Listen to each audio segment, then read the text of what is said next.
Assalamualaikum. You said that there's a concept of paradise in other religions as well. And you said that salvation, different religions teach salvation can be reached in different ways. How do I prove to a non-Muslim that the salvation promised in Islam and Jannah promised in Islam is the true salvation? That's a very good question. How do you prove that salvation in Islam is the only true salvation? There are many ways of doing so.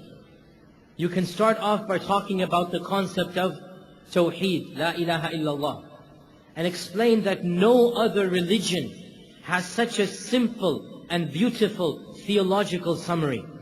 There is only one deity, one God that is worthy of worship other than Allah. There is no deity worthy of worship other than Allah.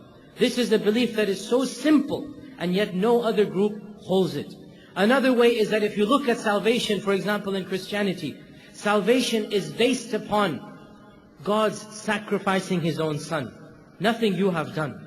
And therefore salvation is very easy. Christianity does not have a set of laws, a morality in the sense we do. They don't have a sharia. If you look at Islam, salvation is through your own actions. It is through repentance. In Christianity, sin is passed from the father to the son.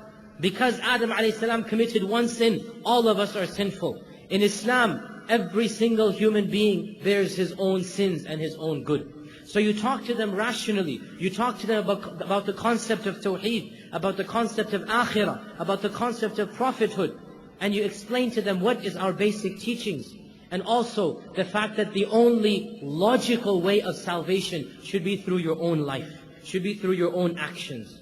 It should not be based upon an ethnicity or civilization. There is one religion that claims it is the best ethnicity, the best civilization, that God preferred this civilization over the rest of the civilizations. But what if it's not my fault? I was not born into that civilization. That's not fair.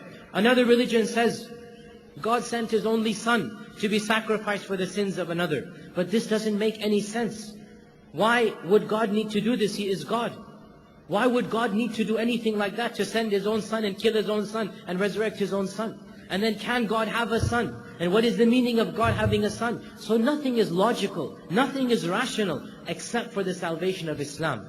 The repentance, salvation through repentance. And my talk tomorrow, I think, is it tomorrow? Will be about repentance, the concept of repentance in Islam. And I will elaborate further upon how salvation is achieved through your own deeds and through your own repentance.